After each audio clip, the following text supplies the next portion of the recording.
Hello guys, Alex Simpson here from Apex Racing Team. We're at Corby and the Apex Racing Sim Centre Daytona 24. This is the second year that we've been able to use the Sim Centre and we've really got as many people here as we can this time. So just thought I'd give you a tiny little tour of kind of what's going on. So you're upstairs in mission control at the moment. So we've got a social media team that are kind of working on here, trying to get some content and some shots throughout the day. We've got our strategy team, so we've got Mark and George. We'll be a bit quiet as we enter into the TV studio. Obviously we are live on Twitch right now. For our sins, we have let Kevin and Luke take the helm on the mics. I don't really know what we're doing with that. Lee has been kindly controlling that Twitch stream all day in our production suite. Right, I think we've only got a few people driving at the minute, maybe a few testing. So yeah, follow me and we'll take you around. But yeah, so this is our ART room, which is where the full-timers always drive from. Got Luca in the car at the moment, currently sitting first and second in GTD. Over to the right here, we've got Peter, just getting himself ready for his first stint in the GTP category. Yeah, it's our full-time squad room, if you'd have it. Yeah, keep on following me and we'll take you through to what is normally our customer area, but all the drivers are in full use of the rigs today. We've got Gordy, say hello Gordy. Yeah, so Gordy had his first stint, Michele getting ready for his stint, Danny Civisabo. Unfortunately Danny got caught in that horrible checkup. Obviously those rigs are available to hire. You can have your whole team here as well and use the whole centre, the sort of spotting stations upstairs, any of these rigs. If you just follow me though, the very last little section that we have here is just kind of like our little chill out area that we've got Marcus and we've got Patrick. They've just finished their stints, and yeah, so we've got the Rennsport broadcast going on at the moment, and yeah, I dare say by the morning this place will be filled with pizza boxes and takeaways and all sorts of stuff. But yeah, nice little chill out space for everyone to enjoy while the race is going on as well. Good evening everyone, and welcome to the Apex Racing Team Twitch watch along, I guess, of the Porsche Heuer Esports Supercup opener at Daytona for the first time in series history. I've got the notorious Kevin here, Simon. I'm here. Kevin Ellis Jr. He's got his BAM off for the the left placement. side. Oh, there we go. Come across. There There we go. And yeah, we've got the action. We've got qualifying now underway. We've missed all of the shenanigans in terms of outlap carry on, but Thank God. thank goodness. So yeah, we're gonna ride on board with Michael, with Fillmore himself, as he negotiates his first ever PESC qualifying. I was about to say, quite fitting actually. Michael on his debut here at a track where he's had a lot of success. Obviously won Daytona 24 last year, right as he came here, and yeah, so far it's looking fairly solid. Yeah, so yeah, everything looking clean and tidy so far with this lap. It's good to see him progress, you know, to this level. Yeah. He's worked so hard on getting this far, so let's see what he can do. Hopefully the pressure doesn't sort of get to him, because like, he's worked incredibly hard to get here, and you sort of wonder how's he going to sort of make that next step. But got big faith in him. Everything with the lap so far looking fine, but it does kind of come down a little bit to like qualifying strat. Like if you've got the grip that you're looking for. Oh, bit of hesitation there. I'm not sure whether that's. I was right about to say the make or break section is the bus stop. Yeah, you can hit as good an infield as you want, but if the bus stop is wrong, then yeah. I'm really intrigued to see the gaps. Yeah. For this quali, because it's going to be super close. It's not a very technical track, so it's going to make. We always sort of say like the easier tracks are actually very difficult because the gaps are so small. So Michael crosses the line and P11.34 off pole. Sebi currently on pole. Alejandro up there in second, which is that's good. Pretty handy. We'll take that. Luke in P3, third. yep. Johan P8, which is the money spot. Yeah, well. it is. Yep. You're never disappointed with P8 in qualifying. And then we have Salvin 17th and Luca on debut for the team in this series in P20. Qualifying's not always been just missing Quentin actually. Where's he? P23. P23. He was really limited in prep coming into this. Yeah. With his new real life commitment, so bit of a tricky one there for him. But everything's still to play for. we've got a decent mix across the grid there, and sort of no surprises we see Seb towards the front. He has a bit of a habit of doing this in this series. He's not bad. He is not bad. Former champion, obviously. He's only got the one title, hasn't he? Yeah, just the one. Yeah, which is feels pretty crazy to say considering, just how quick he is. He's only won one of them, but yeah. Again, no surprises. The form he showed on Rennsport last year in ESLR1 was tough to hang with. So yeah, see Johan there fixing his webcam. I love Johan's camera angle here. It's on the floor. Yeah. Get a good shot at the 4 or 5 chins that normally you don't get to see from esports drivers, but you get to see them in full display with you. Yeah, depending on Johan's posture, he develops an extra chin or two. Yeah. So welcome on in, guys. It'll be just a little bit quiet whilst I guess T-HUD decides to advance the session at some point this week, year, month, who knows? Whoever really knows with T-HUD. Yeah. He's not the most predictable man. He's not. I've just noticed actually Johan's just been knocked out the top 8, I think, by, is that Lassie back who improved, or is it Lullum? Lullum came in, so he had disconnected in qualifying and had to jump back in. That's actually a really stressful thing. Like if you've had issues in qualifying. This is actually nearly identical to what actually happened with me. My first ever World Championship qualifying session where I think we had 15 minutes and I couldn't get into the session for 10.5 minutes. Oh, just couldn't get into it. It's grim. And then got the lap in and was like, all right, I was like P8 or 9 or something. I was like, oh, right, we're in.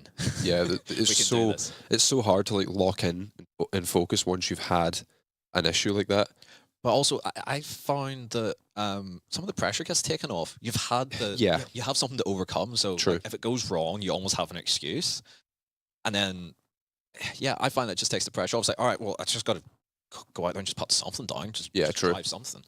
The best Q lap that I did in this series last year was Red Bull Ring. I think I qualified 6th or 7th. And 30 seconds before I had to go out for my Q lap, I was fixing audio issues. Like I was fiddling away at an XLR. So like, it's sometimes it takes a little bit of the pressure off. So but we've got Alejandro and Luke, they're 2nd and 3rd.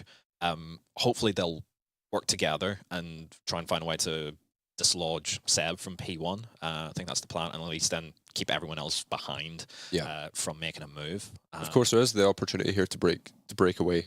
We always talk about Daytona being a massive slipstream circuit, but if there's a little bit of side-by-side through the infield, especially for sort of 4th, 5th place, there's an opportunity there where the front 2 can bump draft and pull the rest of them along with them and gap the guys behind. So I think that will probably be the goal for Luke and Alejandro, is just take it.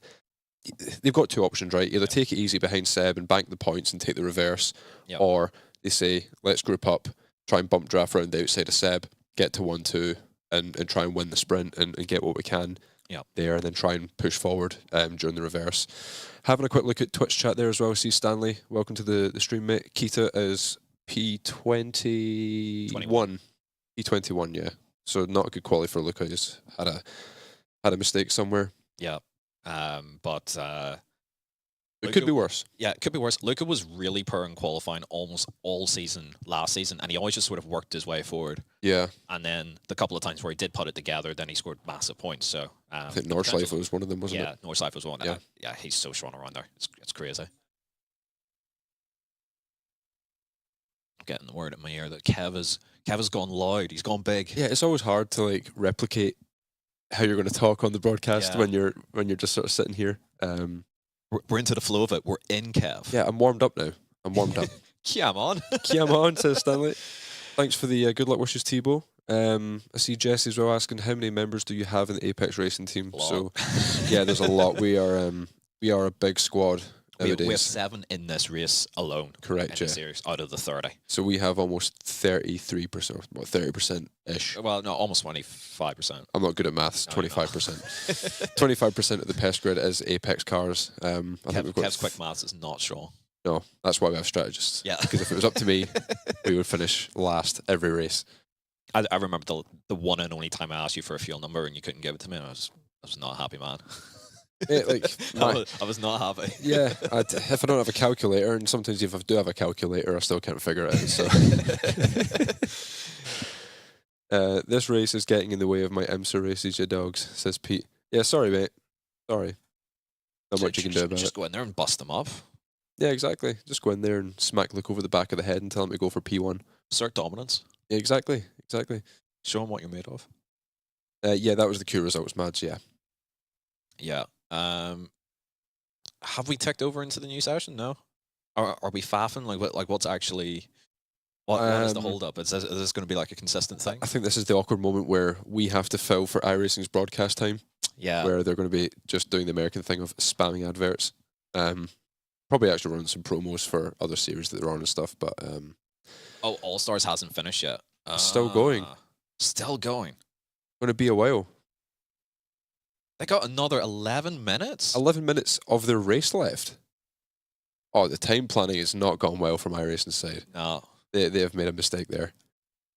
So... Oh my... Okay, right. We've got 11 minutes to fill. Jamie, let's have a podcast, mate. Yeah. Let's have a little podcast session. Let's improv this. So we're two of... Can you refer to us as OGs, or we're not old? I don't think we're old enough to be not OGs quite. As such. Not quite. We're not like... There's guys that... Dave Williams. Yeah. Martin Kroenke, Gregor Hutu, Mitchell de Jong. I'd say they're OGs. Seb even. Seb, you could argue is an OG, yes. Yeah, you could. We're like the... Out of everyone else that... We're like an OG 0.5, I'd say. Yeah.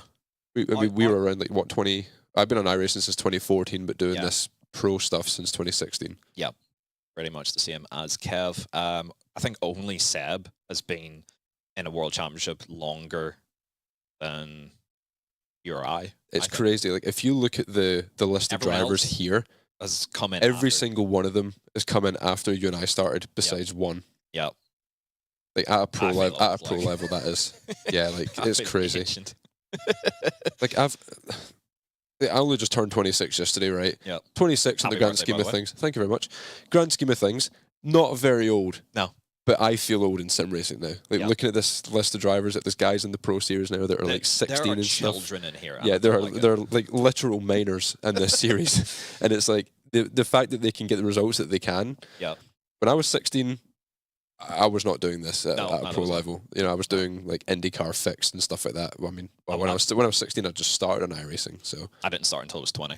Really? Yeah. Yeah, you were a late bloomer for sure. Late bloomer. That's it. Yeah, that's me. It's crazy to look at this, like how different the World Championship grid is now compared to how it was when we started. Like 2017 was my first official season as a pro driver, and you know we had guys like Martin, Mitchell, Gregor, Ilka Hapola, guys like that. Dion Burgers. Yeah, Ollie Pakula, Alexei Yusiakala. Yep. A lot of OG names. And nowadays you look around and they're pretty much all gone. Yep. You know, like Mitchell's still obviously still floating around doing the ESLR1 stuff. Yep. Saw him in Daytona only a couple of weekends ago in the 24. But I mean, outside of that, really, all the main guys are gone now. It's pretty scary stuff. So yeah, this year we're watching. What's your thoughts on watching and not driving? Obviously, this is my second year now being on the sidelines for PESC, and yeah, I mean, last year I sort of had the FOMO factor a little bit. But for those of you who don't know, I essentially pulled out of PESC, I think, the day before the race was meant to happen last year. Like me and Peter were sort of, we had an offer on the table, you know, and obviously the ESLR1 series was sort of going ahead, and we were going to Poland in only a couple of weeks, and we were sort of deciding, you know, do we put all of our eggs in the Rennsport basket, or do we try and balance the two at the same time, but do average in both? Yep. And essentially it got to the day before the race and we hadn't practiced for PESC, and we were like, you know what, I think we should probably back out of this. And the day I made that decision, I was kind of like a weight off my shoulders. You know, the email I got back from T-Hud wasn't the nicest. Obviously, I've sort of, you could argue I'd wasted his time. Yeah. But the way I was looking at it, like I'm done with iRacing. Like there's a new avenue here that I'm excited about and seems really promising. And, you know, I had FOMO, as I say, for like the day before and the day of the race, but then when I saw the very first round and what they'd done in the quali strats, straight away, it was gone. Yep. I was like, you know what? I'm glad I'm not there. No more brake dragging, no more weaving, none of this down into first gear, then dropping the clutch and you're blowing the engine and drifting the car into the corner and stuff. Yep. Like, as soon as I saw all that, I was like, yeah, I'm you're glad good. not to be there. Yeah, but I guess you're sort of where I was 12 months ago, where you're for the first time in your career watching an iRacing World Championship race, and you're not actually in it. Yep. So how's that for you? Like, that's obviously got to be. It's a bit of a weird feeling for me because I'd been on the grid again since 2017. You've from 2016, so you've got an extra year on me, really. Oh no, actually you were in ART, weren't you? Yeah, but you're still doing the Road to Pro series with me, so you and I started it basically at the same time. Yeah. But yeah, you're basically a year delayed.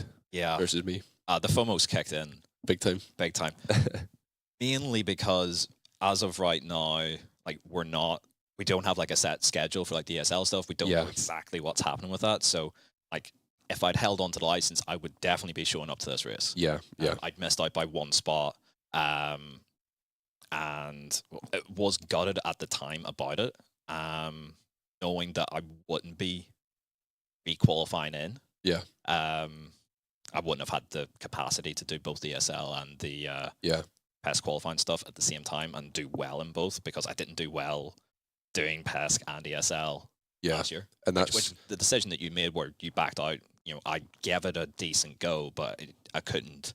It was so difficult jumping between the two. Yeah. I've just seen John in the Twitch chat. Do you fancy a Crushums, Kev? Yes, I do, please. Always fancy. I always fancy a Crushums. But I'll take one as well if you're offering, John. That's actually one downside. You can't order a Crushum through like Just Eat or delivery. You can't. You have to physically go to KFC to get one. They will not deliver it to you. You can get everything else on the menu, just not a Crushum. That's per. That's the only thing I would actually. When I go to KFC, that's all I want is the Crushum, and they won't give you it. Jeez, is qualifying already over? Yes, it is. We'll just very quickly go through where our guys are at. So Alejandro second, Luke in the third, Johan in 9th, Michael 12th, Salva 18th, Luca 21st, and Quentin 24th. So a mixed bag, but we've got 2 up at the front, and Johan pretty close. Oh, I've just somehow managed to lose my lifetime in there in one. Oh, it's not gone well. But yeah, we've got 2 guys in the top 8 and 1 just outside of it. Yeah. You know, as we were saying before, we have got a lot of drivers in this series. 7 of them out of the 30 are controlled by us. So yeah, that's obviously a good sign. We've got strength in numbers. No doubt in my mind at all that Johan can get into the top 8. Yeah. And you know, if he can get into P8 or P7 and sort of relax, I think that's probably going to be the optimum strategy for him. Yeah. Whenever I was in that sort of position where I'd qualify in and around P8, I'd sort of be like, right, okay, I'll get into the top 8. I'll see how the race is panning out. I'll sit in P8 for a little bit, but if it's all sort of, if the whole pack is really tight and like P9 and P10 are obviously hungry to get that position off of you, sometimes I was like, right, I'll go for the P7 and then I can relax. At least I'll still be on the front row. Yep. As much as you want to be in pole position and control it from the start, sometimes you can never predict what the guy in P9 or P10 is going to do on the last couple of laps of the sprint. And that's not something you ever want to do, is like put your entire event in the hands of somebody else when you've got the option to take the extra spot. Granted, you only get an extra point or whatever it is, but it's the security. Exactly. It's the safety position. What would we have to do when you have to wait so long after queue? To be honest, that's not really an issue, I don't think. I don't think that like the nerves are there after qualifying. I think it's only before qualifying that you really have the nerves, especially with like a one-shot sort of format that we have. Once qualifying is done, it's sort of, for me, that was fine. Yeah, I'm exactly the same. At least at that point, it's all right, you just get into the race and do what you have to do. Even if I'd like a reverse grid pole or whatever, because I never polled it in PESC or even with ESL. Oh, here comes John with a delivery. Thank you very much. Beth drank mine. Are you serious? I've got the straw in the spoon. Unbelievable. We need a napkin. Behavior. We need a napkin for this. It's making a mess on the table. Jeez, but yeah, qualifying into race was never a problem. No. That wasn't what your hopes were pinned on. It was always the qualifying lap. So. And we kind of had the same thing in Rennsport last year, where you remember that Spa round where we didn't have enough time in qualifying and Mitchell couldn't get his qualifying time in. Yes. And then we had to sort of do the half a lap of the race before they like killed the server. Yeah, and then We had like a sort of 5 to 10 minute wait as we waited for Mitchell to do his run. During that, I was very calm. Yeah, sitting having a laugh with Alex on the mic, you know, just sort of chatting about just sort of anything but the race, and I kind of found that was a good, that was a sort of good distraction for me last year, especially during the fall season where my qualifying results just weren't really coming together too well. It wasn't really clicking. The last 2 rounds of that season, I completely changed my format to where I would sit with the quality timer up on the screen, and I was just sitting having a laugh with Mark about anything but qualifying. Yeah. Or that series. I was sitting talking about like what Mark did at work that day, something I'd done a few days prior or something like that, and that was a really good distraction. And again, like the nerves never really sort of built up. But yeah, like it's the same with the LAN events when you have like a rig failure. Once you've done qualifying, it's sort of that's the hard bit done almost. Like the race, it doesn't really fill you with nerves. Yeah, like whatever happens in the race will happen. Like if something's going to go catastrophically wrong, it's not usually down to you or like a key moment where it like it would be in qualifying, where it's all on you. You have to put the lap down. There's no outside interference or anything like that, so it is entirely down to you. Do we have the same quali format as last year? It's pretty much the same, isn't it? I'm fairly certain. Yeah, they get 1 push lap and that is it. Yeah. So, I think from the looks of the overlay, has Tyler advanced? No, he has not advanced that. We're still waiting. We are still waiting. So it's a good thing that they gave us a 30-minute qualifying session to do 1 lap. Yeah. Because so far we've used 22 minutes. So. About the final 5 cars thing. Did we do that for the first round? That was a thing all last season. But not from the first round, because there was no championship order. Okay, true. Yeah, I don't know actually. That's a good question. I haven't seen any of our guys sort of discussing it. I think there was a lot of pushback last year. I don't know how it was from you, obviously being inside the series, but for me on the outside, seeing the interactions that our guys were having with iRacing and stuff like that, it didn't seem like a positive change. No, because none of us liked it. Yeah, especially when you've got dynamic weather, yep, and you've got 25 guys going in the same weather, yeah, give or take a few seconds, maybe get a marginal wind change, but yeah, when you're having to wait sort of 4, 5, 6 minutes, you know, that when you're waiting that long, you can have the air temp drop or rise by 1C, which typically 1 degree is around a 1/10. It's not really so much nowadays. It's sort of half a 1/10, give or take the circuit. But a 1/10 in a field like this is... Yeah, exactly. I mean, if you look at Kevin Nielsen in P11, if he's a 1/10 slower, he's P17 rather than P11. Like, it's nuts.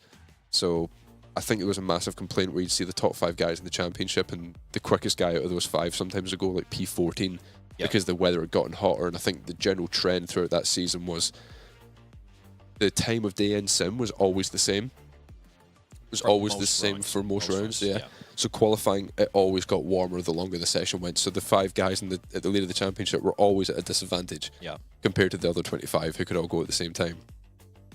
Yeah. I'm trying to remember. I think I was the first person to go like outside of the like core group last year because of the guys that had dropped out. I think I got bumped up into what would have been like 5th then. Yeah. And I was the first out of the top 5 to go in the first round, so I think they have got rid of it this year. Are these times live from the quali? Yeah, no, this is quali. That's the standings. That's the results. Everyone only gets 1 shot. All times are in. So what you see on the list is correct. Luca is in P21 and Quentin in P24. Just they're not on the overlay. Are any drivers streaming? Not from our end. Not that I'm aware of, no. Everything gets fed into what we've got going on here. Yep. It's yeah, a tricky thing to stream. I've noticed that myself whenever I used to stream it back in the day that it wasn't wasn't always an easy thing on the PC. It's not really ideal to. It's a tough balance as well because obviously when you streaming is all about the interaction with chat, like what we're doing here, or you know, with people getting at least a bit of an insight into what's going through your head. But when we're in these races, we don't talk. No. Like I'm one of the more talkative guys in the team when I'm in a race, but typically it's because I either get angry or I get bored. Yep. And I just start having a bit of a conversation. But 99% of what we say when we're in these races either isn't interesting or we can't share it because it's discussing the setup or our opinions of another driver, which we'd rather keep to ourselves during the heat of the moment. So it's just like the guys are watching the stream, but they don't get any interaction with you, because the amount of times where I used to stream PESC and I'd watch the VOD back and there's like 100 questions, or maybe that's a bit much, but there'd be a bunch of questions would come in and I'm like, I couldn't answer any of them because I was in the middle of the race. I can answer them after the race, but at that point, most of them have probably tuned out or have forgotten what they've asked. So, yeah, it's just, it's really tough for an esports driver to sort of balance competing and streaming at the same time. Ultimately, no one's really found a balance for it yet, I don't think. No, I don't think so. Because ultimately, you can't really run with the comms open, to be honest. Yeah. Why is Johnny wearing a cap indoors? Because he's American. That's Michael. That's Michael. From Laguna Nigel. Laguna Nigel, yes. I love that. Which is just the best name for a place ever. Oh, hands down. Like, hands down. Laguna Nigel. Big stick. I mean, I think Michael wears a cap nowadays because it's a bit of a meme. Like, he wore it once, and we all ripped into him for it. Like, why are you wearing a trucker cap in a race? Like, we're all sort of laughing about it, and Michael was like, I don't know, I just wear it. And now it's become a thing where for every single big race, he's going to wear one. And breaks it out. The bottom half that we can't see, he's probably got pajama bottoms on. Probably. Because I remember all last year when he was here for that sort of period that he was staying here, we'd been in the middle of like a sim cup race or a big special event. Everyone's sort of got like shorts or joggers on, sort of the usual thing. Yeah. And then there's just Michael in his pajama bottoms just flying around. And it's just the funniest thing. He's got like a really nice pair of OMP boots, nice gloves, and then he's just got some like checkered pajama bottoms on. And we were just like, mate, that's not the look. It isn't the look. I agree with you on that one. But this is why we love Michael, because he doesn't care. Like, well, Michael he just does whatever he wants. Michael just is. There's no. Yeah, he's just there. He just. you don't need to elaborate. That's Michael. He exists and he operates in his own little realm of happiness. Yeah. And that's why we all love Michael. We do indeed love Michael. He is the GOAT, yeah. Johnny is the GOAT. Yes. And got to give him credit. P12 in his first PESC qualifying. It's a hell of a lot better than I done. Yeah. My PESC debut was shocking. Back in 2019. I remember, like, I was always an open wheel guy. When I got into iRacing, I used to do IndyCar fixed and stuff like that. Primarily, I was an oval driver when I started iRacing. And in 2016, I transferred over to do road stuff through the Apex Racing Academy. Which was slightly different back then to what it is now, but fundamentally the goal and the operation itself was the same. And I moved into the F1 car and was like, okay, I'm getting the feel for this. Obviously working with yourself, asking you a lot of questions, because I was in the academy team at the time. Yeah. You were up in the main team. I'd just along gone with Pete. through the academy process, so I could, like, I sort of knew how it should be done. You were the one guy that had a view of both sides, because, as you say, you'd just come through the academy, then you'd gotten into the main team, so you had a sort of foot on either side. Yeah. Whereas guys like Graham and Pete, for example, they've been there a long time. They had been there a long time. Yeah. And they were always on the ART side of the fence. Yeah. Academy, yeah. So you were the one guy I could sort of relate to. So I remember asking you a lot of questions, asking Pete as much as I could as well, and getting into the Pro Series and then doing the World Championship 2017, 2018 with the MP430.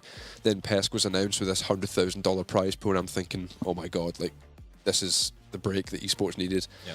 I got into the Porsche Cup car and I was like, man, all this money and I just can't drive it. Yeah. I just can't drive it. But you got there eventually. Yeah, the first season was a struggle. I think I qualified, like, how many cars did we have back then? We had 40. Was it 40 car grids? Yeah. That was a big grid. I think I qualified like 32nd at Barber, so I started in the last corner and then jumped the start and then crashed. Yeah. And then in the second race, I don't even remember what happened. I think I jumped. I didn't jump the start again. I think I got damage at the start. There was a big crash at the hairpin and I was like 34th or something, and just, yeah. The end of the season it started to come together, and then 2020 through to 22. So those three seasons I really sort of hit my stride. Finally. Oh, we've filled. We've finally. Good job. Right. We've done it. There's your grid. Seb Job on pole, Sanchez and Luke second and third, with ex-teammate Zach Campbell. According to the overlay, still on Apex. Yeah. This hasn't been updated in a while. Yeah. He is a Coanda driver. Don't be confused, ladies and gentlemen. Yeah, Zach he hasn't returned. He has not snuck back under the radar. Gustavo in P5, Dino Lombardi 6th, Chris Lullum, in 7th, and then Lassie back running out the top 8, which will then be reversed for the feature race. Johan in 9th, Oscar Pye 10th, Kevin Nielsen 11th, Michael Fillmore-Janney, the trucker from Laguna Nigel in P12. Matthias Stockbeck Jensen in 13th, again, former teammate. The defending champion Jordan Caruso in 14th. That's a surprise. With Diogo Pinto, former champion. Another surprise. In 15th. Josh Thompson in 16th. And something that I should note, he hasn't nicked my number because he likes the number 49 as well. I'm coming back for it. Wait till you see. Bryn Collins, Salvage. Oh, wait, Roland Start. Of course, yes. Yeah, Roland Start this season. Or for this round, For this round. Yes, yes. Oh, it'd be so funny if the left of this a stand start. That'd be great. Salva in 18th, Simone Maria Marcheno in 19th, Sam Keitert in 20th, Luca Kita for us in 21st, with Cooper Webster 22nd. That's a bit of a surprise to see him that far down. Julian Sonnen and Quentin then in 24th, Jakub Majewski, Marina Sorica, Parker White, Matty Siepola, Oscar Arena, and Alessandro Biko rounding out the field. A lot of surprises at the back there. Big struggle for the Williams guys. Parker and Biko especially. Those two are very quick. Soinen again, Coanda driver for this season. All of them are way down. Yeah, big surprise. Question of one of Jobs and Collins with the red line drivers off the start. I don't think any of them are far enough up to at least impact. They probably are, but I know that the rules are quite tight. Yeah. Like, if you are going quicker than the leader at the time the leader goes, I believe you can be protested for that. And I think that's how it works even just in official races. If you're going quicker than the leader as the green flag drops and they go, theoretically, if someone wanted to protest you, you could get suspended for it. Yeah. So, yeah, you can give a countdown, but you have to be very, very careful. Especially if his teammates are like on the third, fourth row.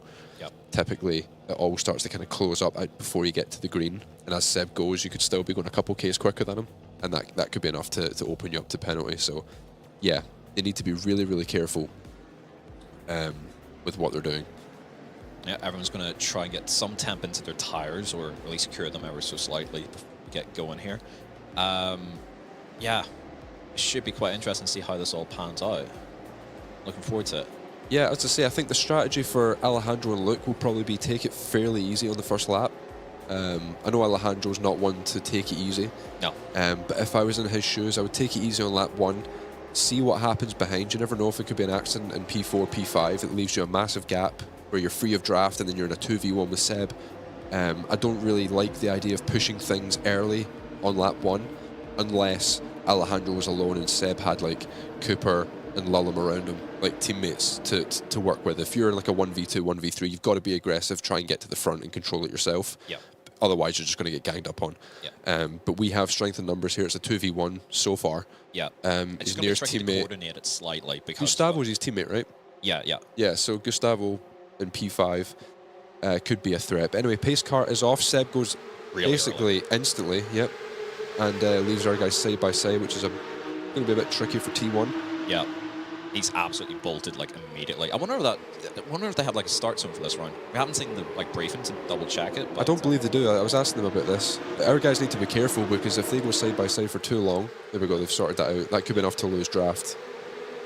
Although it's hard to lose draft here, it's actually easy at the same time. Yeah. As you see, that's Zach leaning on the rear of Alejandro. Yeah. Yep. So we're still 2-3, which is good. Everyone sort of filtered into line a little bit. Josh Thompson there with an issue. He's fallen to the back, which is probably the story of him and Oh, Zach is in on Lullum. Yep. Yeah. I think there's a bit of contact there. There's a red line car wide. That is Lullum. Yeah. Gustavo now up into 4th. He's someone that you want to sort of keep behind you. He's normally quite good at this sort of race where it's all about sort of slingshotting your way forward. He's won multiple races in the series last year as a rookie, and he won the last race of PESC as well. So not that form really means anything at this point, but not so he far. knows how to win in this series at a track with a lot of launch straights. It's all sort of kicking off behind, but Michael played that smart there. He was in behind Matthias Jensen, gave him a little bit of a bump draft, which cleared him on the reigning champ. Yep. Jordan Caruso, who's sort of found a place in behind another former champ, as you mentioned, Diogo Pinto. So the two champs from the last 2 years, P14 and P15. Not something I would have, if I was a betting man, I would be out of money at this point. What other series would you ever find something like that happen, where, bear in mind, it's a spec series, everyone's got the same car? ESL. Even still, all the first guys were pretty much always up there unless they like completely stuffed it. Rogers at Lands was sort of up and down, up and down. He like, was. Even Seb wasn't bulletproof at the Lands. Like I think this and ESL R1, easily the top two most competitive series, outside of probably F1 Esports actually. Yeah. But in terms of GT spec racing, I should probably premise it with that. As we see here, there's Quentin side by side with Luca. With Luca, yeah. For these guys, whenever you're that far down the field, you're kind of just waiting for things to happen. There's only so much that you can do because everyone's just sort of side by side ahead of you. Yeah. You're hoping that guys would have make a mistake really close into the back there of Caruso from Salvo there. But it's such a competitive field. Don't get me wrong, there'll be opportunities like that. That's a good move, Salvo. Yeah, tuck it on. Tuck in behind the red line car. Push, push, push. Yep. Just hang him out there to dry. Textbook. Yeah. Caruso on the... Has he got damage? He was right behind Pinto and now he's over a second behind. Really, really shaky. He's probably going to drop behind Cooper here. Or is Cooper sort of lifted out to let him in? It's very much like a sort of a motorway driving during rush hour in these races. You've probably heard the comparison many a time with like NASCAR at Daytona and Talladega. That, you know, you've got to pick which lane's going to move and stuff like that. Obviously, it's not quite as intense here, but when you do get out of the lane, you have to hope that someone lifts to let you back in. Or hope that, you know, you just don't lose too much out of it. Here we go. Here's the guys pairing up on Seb then. This is what we discussed before the start of the race, where they can bump draft and get around him. I think Luke is clear. Yep. Alejandro going to have to go deep on the brakes. Can he get it stopped? And does Seb give it up? Careful, lads. Eeeh. We know what iRacing glue is like. Yeah. But he's had to commit there if he wants to spot on Seb as well. He does, yeah. So Luke needs to leave Alejandro the inside here. Yeah. Try and hold Seb up a bit on the outside. I just don't think he's really done. Yeah. It's such a tricky one to get right there because you want to try and get your guys 1 and 2, but you have to leave that door open for Alejandro there to make a bit of a send. You have to trust that he's not going to get it wrong. Side by side again coming into the Thankfully, Alejandro has the inside here. Luke's left it open for him, which is a smart move. Yep, yeah. Smart move. But I think, yeah, Seb's going to be able to hang that out there, and then Alejandro's going to be stuck on the outside. And unfortunately, Redline have arrived. We've got Gustavo and Lullum both right behind Seb here, so it could be a case of Alejandro dropping back to P6 or P7 here. Yeah, and he's managed to find himself a bit of a gap there. A slot, but it's 1 and 4 versus 2 and 3 now. That just shows how quickly it can change, though. It's so tricky to stay at the front, no matter how quick you are. Oh God, Alejandro, what are you planning here, mate? Oh, no way. Oh my word. What a move. No, he has not. Pull that off. What? That's ridiculous. Where has he found that from? I guess my word. I guess everything sort of checked up a little bit into the bus up, and he just went in. He just went straight in. It shouldn't be checking up in P3, though, in P2. No. That's outrageous. Right, okay, well, here we go. Here's the pack racing. 3v2. Yep. I mean, to be fair to Zach, because at risk of being dropped here if he doesn't have help from Lombardi. Yeah. Man, this is just going to be chaos for the remainder of the race here. The inside of T1 is the place to be, which you can see here looks... got all the way around the outside there. Yeah, he's gone through that. Could be a slowdown. I don't know if that will clear automatically for Seb. But he's okay. That is a slowdown for sure. You sure? I'm fairly confident. I got, glue. Yeah, more glue. Yeah, Alejandro didn't leave much space there. He opened himself up to that one, I think. That's the price you pay when you run it that close. Yeah. And then Seb's probably going to back up the entry a little bit. Yep, he has. And that will leave Gustavo right up the inside. And then it all checks up behind, and it's 2x2. I tell you what, Luke's away. I was right about to say that. Luke is not far from getting away here. I mean, Alejandro's in. Yeah, Luke's got this race pretty much won. He has to. I mean, the draft is what, close to 2 seconds. It's going to take a good chunk more than that. But there's there is scrambling so much here. There is beef. Yeah, there is beef. As long as Alejandro doesn't like get tipped round or turned, like anything inside the top 5 is fine. Like you can roll with that in a sprint race. We should actually mention this is Luke's debut in PESC as well, and he's out there leading the damn race. Yeah, not too bad from him. Has that happened before? I think it has, yeah. Oh, he's bit of contact in the bus stop. He's managed to avoid the slowdown, thankfully, but that will cost Alejandro a couple places. And he's not going to get any help as well. Yeah, Seb's not going to be in the...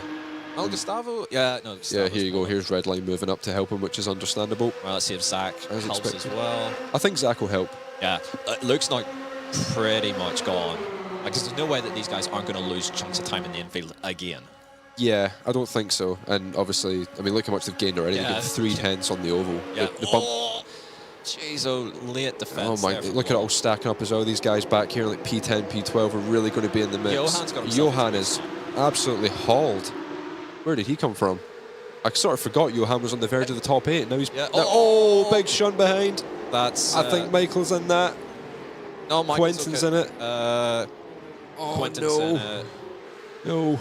Oh, there's a Quanta car off, number 8. That's Bryn Collins, yeah. Bryn Collins is off. Alejandro, Johan are still alive, so we get 3 cars in the top 8, which is a good sign. So, unfortunately, we lost Quentin out of that. To be fair, the rest of our guys have sort of just nipped through that just about. I'm not sure if that's just a bug with the live timing, but Luke is almost back to 2 seconds. No, that's legit. That's legit. So he's gained 4 tenths on the infield, apparently. Yeah. Wow. That being said, these guys, like, if they bump up, they will catch back up. They will, but it's now out to 2 seconds, so yeah, it's clear that our car has some massive speed about it versus the red line guys. Yeah. I'm not sure if, I mean, I doubt wing angle would really be something that would be a varying factor. I'm assuming, I mean, whenever I drove the car, it was minimum wing at every single track, bar 1 or 2. 1. Yeah. Yeah. Even at tracks like Long Beach and stuff, it's still 4 wing. Yeah. Surprisingly, the rear wing just doesn't. You could run higher, but like 4 was still absolutely fine. I mean, a lot of times in the races, when you had dirt air and the track would rubber up as well, you'd start to develop understeer. Yeah. Don't say Alejandro's got to slow down. It's not gone well. See, I was going to say a minute ago, when you're in Alejandro's position, the way I would play that is once you've dropped back to P5, at that point, don't try and go forward anymore. Yeah. It sounds counterintuitive, but you've got to drive the sprint race with the reverse grid in mind. If you're sitting P5, you're going to have to risk your entire event to gain 2 positions and what, 5 points at most. Yeah. You're as well sitting P5. If you get sent, drop back to P6 and then just take the reverse for the feature race. That's kind of how I always played it in PESC, and I mean, clearly it worked. I mean, I wasn't the most aggressive driver on the grid. I'll hold my hands up and say it, and that's maybe why I never properly fought for a title. Yeah. Alejandro's locked. Oh no. Yeah, Alex has just lost his head a bit there, I think. Yeah. A little bit of frustration starting to creep in. Yeah. You hate to see it. Yeah. Thankfully, though, Johan is in P6 and will be of some assistance, hopefully, in the feature race if they can get grouped up. But so far, Luke is 1.6 seconds clear. And yeah, Redline are catching. I do suspect they'll get there at some point. They've got a triple bump draft plus the draft from Luke. And Zach is not in any kind of range to threaten them so far. Same with Johan as well. It's all sort of... Zach and Johan aren't really hooked up, so the 3 guys are going to probably drop them out of draft, yeah. Yeah. Good question actually on how long how many laps the race is. It'll be a 15-minute sprint, but they do have defined laps. Yeah, they do. So we're just over 10.5 minutes in. Ah, there we go. Lap 7. Okay, so Luke might hang on. Yeah. I'm fairly sure around here as well that they're going to be hitting the limiter with draft. Yeah. We were hitting it at Le Mans comfortably, so I assume here would be pretty much the same, especially for the red line guys. They're going to have the issue of, yeah, they're catching Luke, but you're in the limiter. This is a car off. Is that Dino Lombardi? It's an Altus car, I think. I've seen a lockup, but I haven't actually caught I think I saw Lombardi drop down the order here. Yeah, You've got down to 15th. Yep, okay. Yeah, I just feel bad for... Oh, he's off again. He's just turned right across one of the Stormforce cars of Luca. Let's see. Where's the rejoin? There he is. Front bumper missing. Yeah. He didn't take anyone on the way through, I don't think. Oh, yeah, first time Daytona's been used in PESC. Yes, yes it is. I'll reserve my opinions there on that move from Dino. And we'll move swiftly. You reserve your thoughts on the man in general. Yeah, we'll move swiftly on. So Luke is able to gap Seb in the infield by about 2/10 each time. Now, our guys are cooking. Yeah, gives him a bit of a buffer. So yes, on the oval, he is getting caught hand over fist, but we're coming up to the white flag lap, and it's 1.4. He's gained. He's still gained in the bus stop as well, which is surprising. Probably because Seb is getting pushed all the way in and has to sort of back the corner up a little bit more, otherwise he'll just go flying in. I've just seen Gushing Axwood say, "Where's the fun in that, Kev? Better out than in." Well, 99.9% of the time I'll agree with you, but when we have contracts on the table and stuff, I do need to be a bit more careful than I like to be sometimes. Redline don't seem to be lifting on the bus stop exit to bump either. Yeah, that's interesting, Farry. Actually, you know, you'd think most guys would learn by now, but whether it works, yeah, exactly as you're saying, whether that works in the P-Cup or not, I can't say. I've not driven this car in 2 years, so a part of me misses this car a little bit. Some of the characteristics I don't miss so much, though. If it drives anything like it did last year, I don't miss it at all. I think it's worse. Oh, no. Yeah, I think it's gotten worse. I was really not enjoying how the car drove last year. I think, yeah, I'm happy with where I left it last year. I think the car was driving well, and we were at the front and competing for wins. Yeah. And brake dragging was as bad as it got.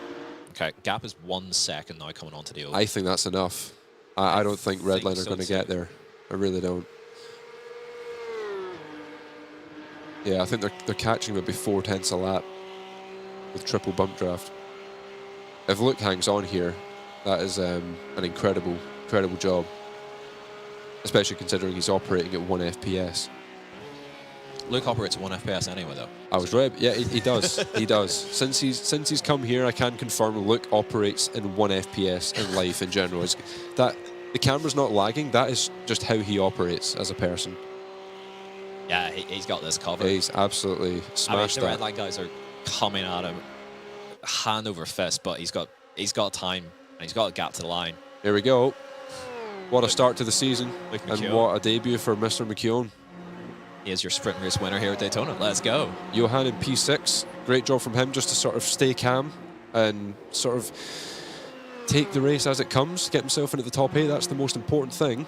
Yeah. Winning the sprint is great and all, but being in the top 8 is the main objective here. Yeah. But that's a win on the board. That's something that I never did in this series. Did we not win the sprint race last year? Something tells me that we won the first sprint race. Like, we have a bit of a habit, I think, of doing well early on, and then it sort of falls away a little bit. I genuinely don't remember. Could be wrong. I'm not very good with history either. Maths and history. 1 FPS emotional. Yeah. Yeah, a little bit. So there's your order from the first race. Luke McKeown with the win, Sebastian Jobs second, Gustavo Ariel third, and Chris Sullivan fourth. So that's a red line 2, 3, 4.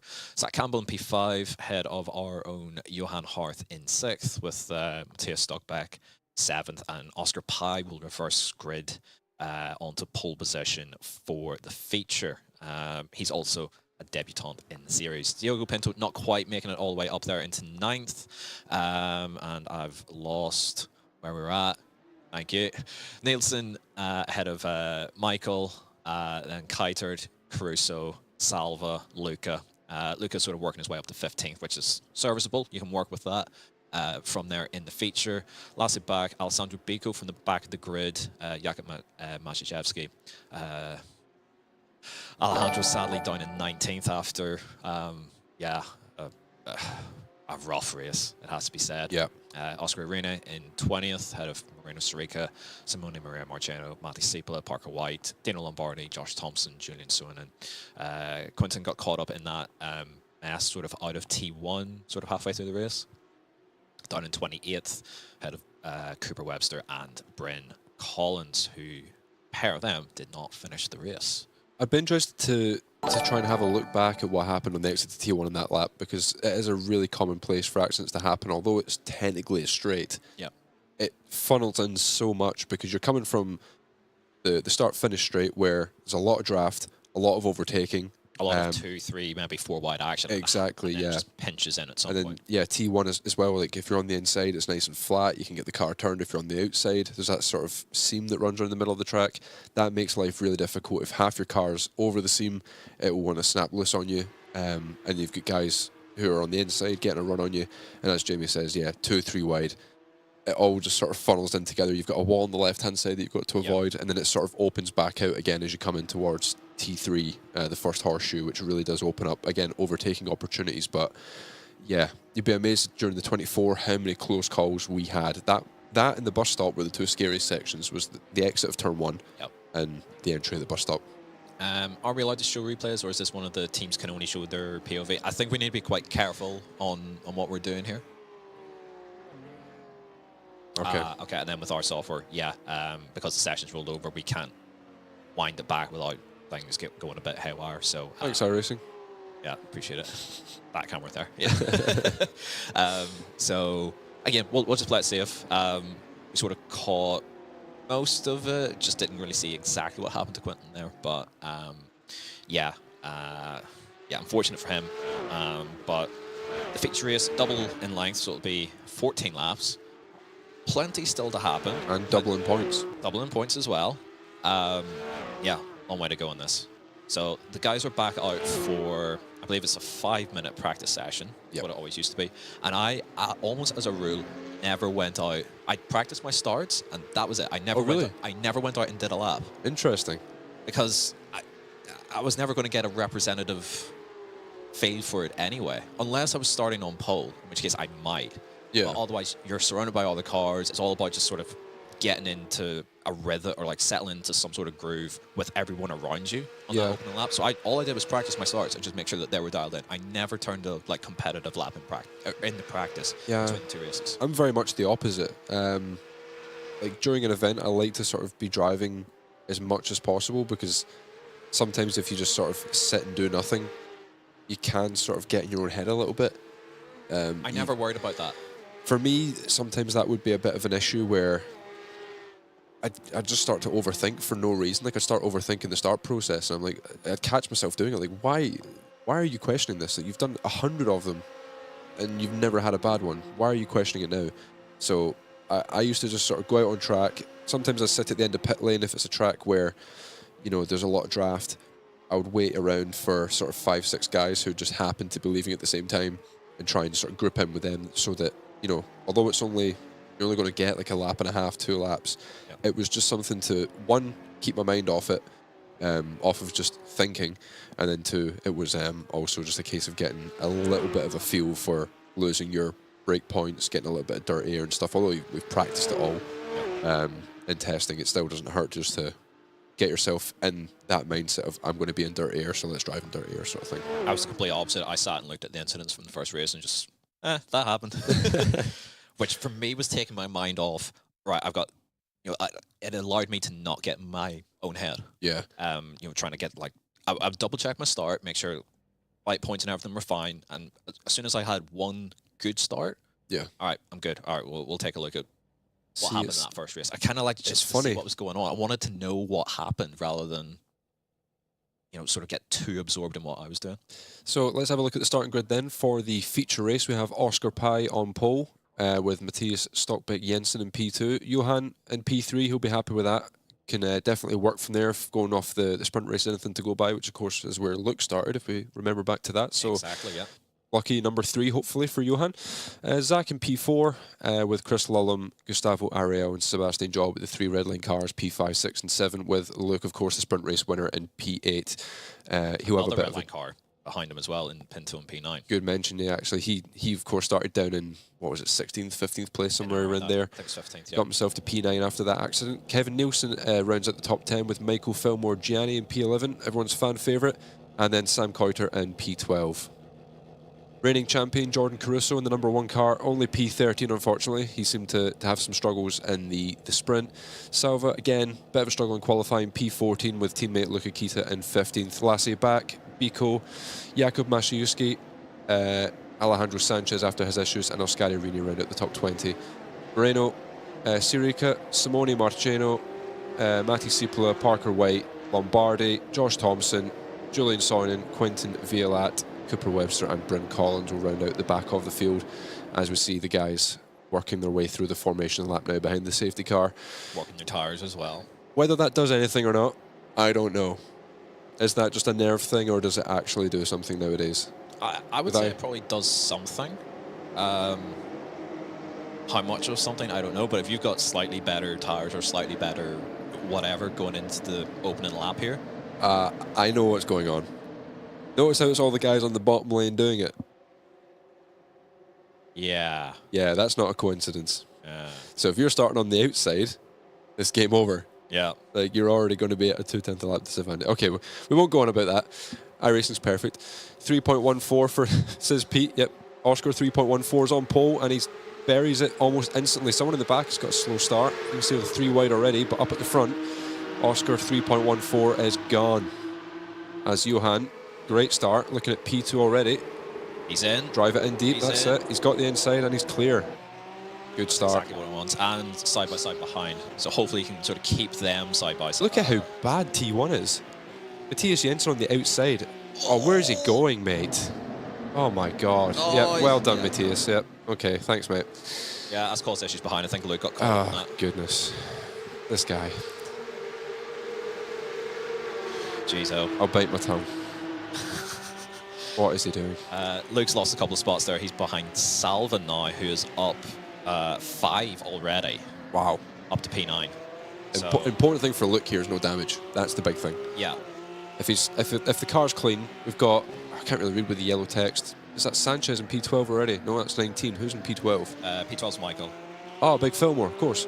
Yeah, so if Fillmore can get to P11, then we've got a 3-car train. We can bump draft round the outside of a lot of these guys and move our way up. So, yeah. I think Luke does have damage. It did look like he got into the back of someone. Okay. In amongst all of that. So, right on board with Michael at the minute, pushing Kevin Nielsen. A little bit of a gap forward to... See if we can have a look at Luke's car. Is there a TV camera that will show us? Yeah, yeah, we just from the back of Salva here. So it actually kind of looks okay. It looks alright. I got away with that. Is that straight? No. Yeah, from the front it looks good. I mean, he's pushing really early, like through the banking and everything. This still sort of looks fine. Salva's pushing Coiter as well, I think. And Johan is having a go for the lead. Interesting. Round the outside. Can he make that? Oh, he's going to cut back. Ooh. That was risky tight. business, but... Zach was in on Lullum as well. That was a brave call. Yeah. 3.14 goes defensive. I think that's going to stick. We're just going to call him 3.14 from now on. Yeah. This all goes to Pete. If you hadn't typed that in the chat, I've really forgotten about it. Happen, but, no, it's gone from bad to worse for Alejandro. Ay. Not a good start to his season, sadly. Oh, no. This is very reminiscent of my 2022 season. The first round just stunk. Yeah. Yeah, get the bad ones out the way early. That's what they always say, right? So, Johan made a habit out of that for the first couple of years of oh my God, yeah. He could not get going at the start of the season and then would somehow scramble. Like, as soon as it came around to Spa, Nords, Le Mans, Monza, he would just click into a different gear. Yeah, so it took Johan 7 rounds to care. And then once he started caring, it just... Well, to be fair, he was getting shunted most of the time. It was probably the opposite effect, actually. He cared at the start. Yeah. But after 6 bad rounds, it's hard for anyone to really care. Yeah. Like, deep down, you still care, but to really put the effort in, yeah, you just don't want to be there. The tension sort of comes out of it all, and you drive with a bit more freedom, I guess. Ever since then, he's started driving great. Yeah. So Luke isn't, like, falling massively off the back of Salva, so he might have a little bit of damage, but it's not catastrophic. On board with Luca, or at least that's where our focus and attention is in 17th. So we dropped 2 off the start, I guess, with that mess with Matthias. I feel so bad. I've been in this situation where it's so frustrating. When you mess up qualifying and you're back in like 15th to 20th, you know for a fact your whole day is just going to be a slumber. Like, it's just going to be a long old slog because you can't get in at the top 8 for the reverse grid, so you're never going to be fighting for the win. Yeah. It's just going to be a case of dodging the maniacs in the mid pack. Yeah. That, you know, in the mid pack you get a combination of guys who are championship material that don't want to be back there, so are being aggressive, with rookies who are a little bit overwhelmed at points and just make an innocent mistake, and you've got to try and find a way through all of that. You don't find too many people who are chill in 15th. No, no one is. Oh, it's another shunt, and that looks like Caruso's running. Caruso, yep. That looks like an Altus car to me.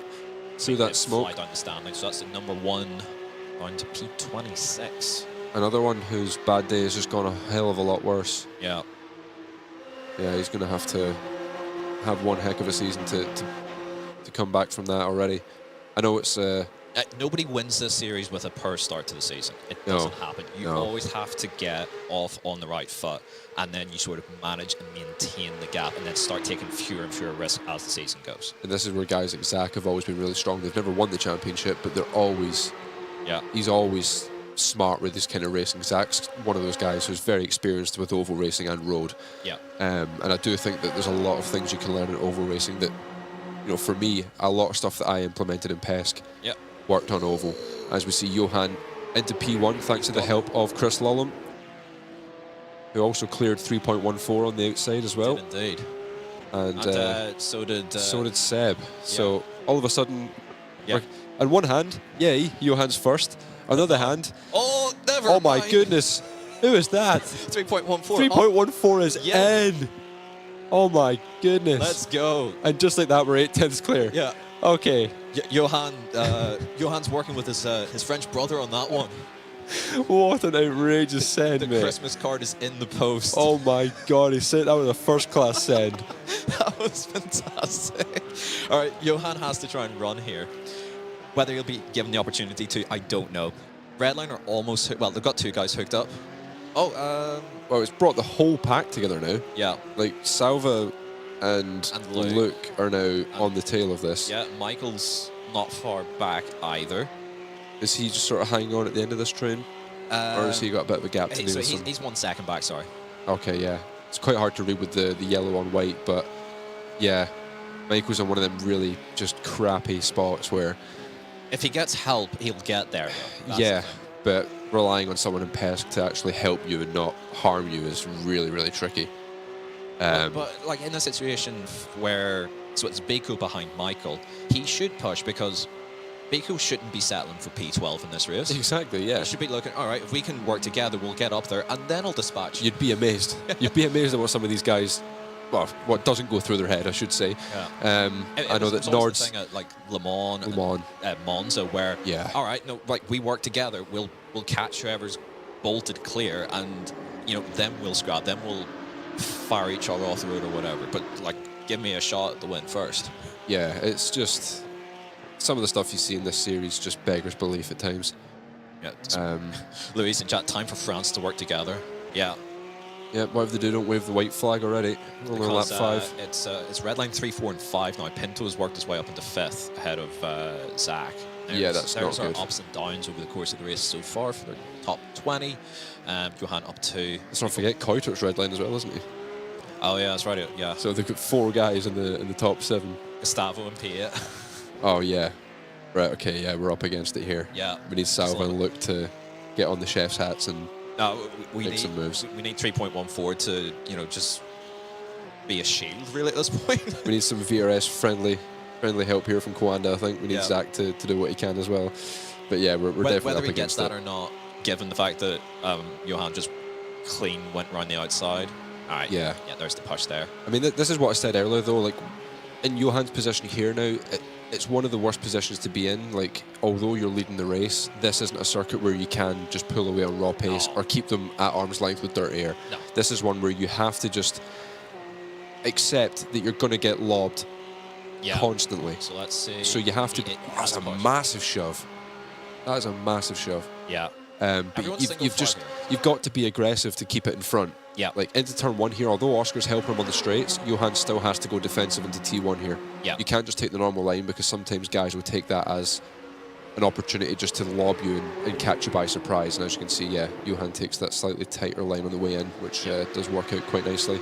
And everyone still pretty much stays as they were. I'm a bit worried about that gap between Redline and Zach, though. That's half a second. It could easily increase, as I think Zach's just been lobbed by Coulter. Yeah, which is in their best interest as a team to try and get another move done, or at least it's side by side. So yeah, not much. Redline are playing this very well at the moment. Yeah, Luca's slowly inching his way onto the back of this pack, and to be fair, this is a 16-car train for the lead. This is a big train, big train. Nobody is more than 6/10 away from the car ahead in this train of 16. That is outrageous. So, fair point there from Adam Tompkins in the chat. We basically need to keep Oscar in second. Yeah, we somehow. do. And it's in Oscar's best interest. It's in 3.14, sorry. It's in his best interest in this race to sit second, because he can probably do the job on the run to the line then. That's the thing. Like, Johan's in a weird spot here where, like, if someone just takes a run on him on the run to the line, he probably can't defend it. Yeah, and the enemy of your enemy is your friend right now. That is the storyline. Yeah, I think it's a case of just get to the last lap nearly as you are, and then just see if looking it at all what kicks off behind. Looking at what Farah's saying in chat, I do agree, but even with 5 cars, if they're hitting the rev limiter, they're only going to gain so much. Like if Oscar's pushing Johan, that's still an advantage for us. Owen's going to give this a go around the outside to try and break what's going on at the minute. The concern here, what Redline will be trying to do at the moment is they'll be using Lullum to... that's a slowdown for Lullum, 100%. 3.14 has had enough. Yeah, he's had enough, and Redline will probably see that as like, all right, that's it. He's getting biffed. Well, the bad news is they've got 4 more cars to do that with. Yeah. So it's just going to be a numbers. Oh, Sal's just getting squeezed out here. Yeah, it's going to be tricky. Out of it, if he can. He's managed to get ahead of Gustavo, though, somehow. But yeah, like, what Red Bull and Redline will be doing at the moment is just sending out the lead. Oh, no. Geez, I'm never going to get to finish this thought, am I? There's just constant action at the moment. I'll save it and see if I remember until the end of the race. Or is it going to calm down a little bit here? Probably not. I think I can see the damage on Luke's side. It's the left-hand skirt of the car looks a little bit scraped up. Which chat did mention. So, Luke is sort of fighting wounded here. So, in a way, that nearly forces his hand in this race, where he kind of has to just play it a little bit safe and just not get too embroiled in it, and then sort of wait to see what happens. Like, if you're sort of on the back foot, it sort of takes the decision. Not if you're, we've got to be shot of it there. That's quite a bit of damage. So Johan holds on for another lap, probably. And I misspoke at the start. It's 16 laps, not 14. Still a really long way to go as we come to the end of lap 7 here. Yeah, this is a long race. And this is a big run for the Redline guys, actually, on the outside, because there was a bit of the gap there based off of what happened in the exit of 1. So, again, Johan just needs to hold inside and just keep doing what he's doing, but he needs Oscar in second to sort of work with him. I'll try and finish my thought. Yeah, go ahead. What Redline are trying to do... Oh, Lucas got into a shoot. You may pie off that thought. It's not worth it, mate. That's 3 times now. Yeah. I thought 3rd time was meant to be the charm. Oh, here's Fillmore. Trying to work it on Kevin Nielsen. Eesh. If Michael can get past Nielsen, then that would be handy. We've got 3 cars lined up. Well, it is worth it, David, because it's a race-influencing move that they're trying to coordinate that I just... All right, go for it now. Go. Right, go. okay, we're going to say it. What Redline are trying to do, which Seb has just done, I'm not going to let this interrupt my thought. They're trying to dislodge Oscar and Johan. Yeah. Because they know that Oscar and 3.14 are going to work together. But now I've finally got the point out. That's what they've done. And we're not even halfway through. So I think it's fair to say at this point, hasta la vista, Johan. Enjoy the laps led while you can get them, mate, because we are in the bin. Yeah, we're in a... Go on, Oscar. No way he doesn't. No way he doesn't. But he's getting sent by Lullum. Lullum, yep. He's hung on, and Zach is there. Right, so maybe if Zach could work with Oscar. He could be our saving grace.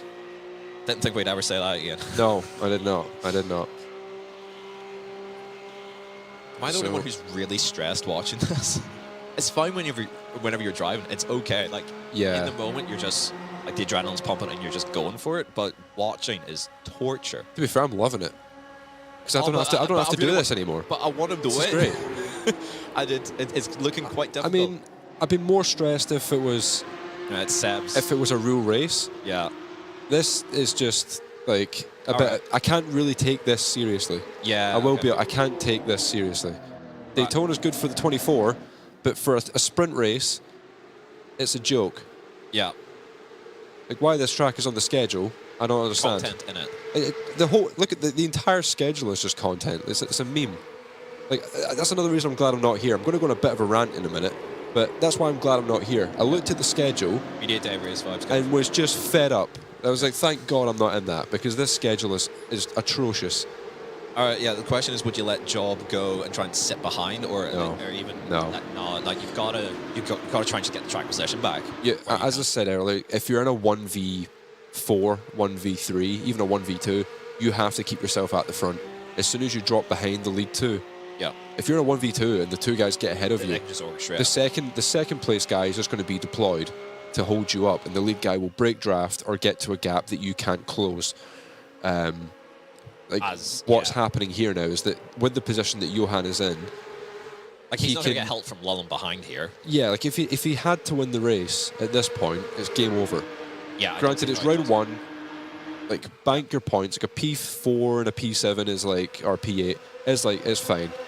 But I wonder if he can get enough of a run just purely off a draft without the bump. I doubt it. No, he's got boxed in here. Yeah, he has to push. So yeah, Lullum's just going to drive around the outside. So that is the last time that Johan will see Seb in this race. I'm confident of it. If Redline play it smart, if this is the last. If they just focus on making sure that one of their drivers definitely wins, then yeah, that's game over at that point. Yeah. But whether they do it that way or not, I don't know. It's hard to know. Is Diogo and Chris going to play team game here? Yeah, I mean, you never quite know. When you're second and third in a PESC feature? Yeah. I mean, this is where I find it hard to do it. This is where the money's made. Yeah, exactly. Is in the feature. So yeah, there's a lot more than just points up for grabs. There's headlines, money, ego. Yeah. You know, mainly ego. Every single driver on this grid, us included, has an ego. Oh yeah. We all have it. Every last one of us has an ego. And if I was in Redline's position, if I'm in Lullum's position, I'm like, yeah, okay, I'll play the team game until lap 14 or 13. And then at that point, pods out. I'm going to start getting the pods out. Like, I want to win this race. Ultimately, if I don't win it, it's like, okay, it's fine. Like, it's a teammate has won the race. That takes the sting out of it. Yeah. 3.14 is down to P10. He's just got shuffled back every step of the way here, which it shows, like, if you haven't got your mates with you, it's a tough game. It's a really tough game. Yeah, he's just been sort of gradually shuffled out by more experienced guys. And saying that, this is 3.14's second year? No. Is this his debut year? It's debut. Oh, okay. I thought he'd been around a bit longer than that. I know he's only like 12. Yeah. maybe I'm thinking of Pro Series and Contenders. Yeah, he tried last year. Okay, yeah. So he must have used the ARA Porsche Cup as a bit of a prep league, I guess, to get himself in the car, a bit more seat time. Yeah. And clearly it's worked. I mean, he's still in the top 10, but of course it has given the look an extra position, who's now N on Gustavo. Yeah. Despite the damage, yeah, he's doing a really good job there. It's the one good thing is that although he's got damage, it's Daytona. Like, it doesn't really matter unless he's missing an entire wing off the car. Yeah. He's probably okay. So it's Redline 1, 2, 3, Johan 4th, Zach in 5th, and then it's 2 Redline cars behind. So Johan and Zach pretty much need to work together on this one to maximise their chances of any sort of decent result. Otherwise, this could be a complete shutout from Redline here. To be honest, I don't see us getting much out of this than what we have already. Yeah. I don't want to be like the pessimist, but I've done enough of these races to know this doesn't look good. But when you have one team, 1, 2, 3, 4. Yeah, Like, there's only so much you can achieve, you know. Yeah. Like, it's unless Redline think, yeah, no team orders. Like, don't bank the result. Just if you want to go race, and they all shunt each other. Then you know that's. But it's in their best interest. Like, it's in Pinto's best interest to sit second, push, and then just overtake at the line. I mean, look at where he started. Yeah, look at where Pinto started. Yeah, he qualified 15th, and he started this race in 9th. Exactly. So, you know, Seb's up 6 as well. When you consider up 6. When you consider as well that, you know, the one guy that everyone was probably keeping their eye on was Caruso. Yeah. He's not in the race anymore. He's gone. P26 not going to score any points unless he makes any moves from here. Yeah, all he's getting is a donut for today.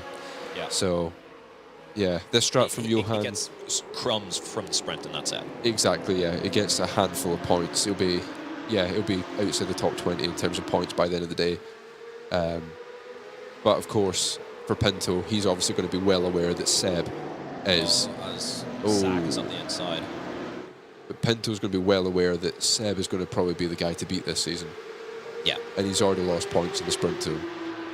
So that is the one part of it that I think could be Redline's downfall, is Diogo wanting to get as many points back on Seb as he can after the poor qualifying. Yep. Of course, Seb would have banked, 10 points for qualifying with pole position. Yep.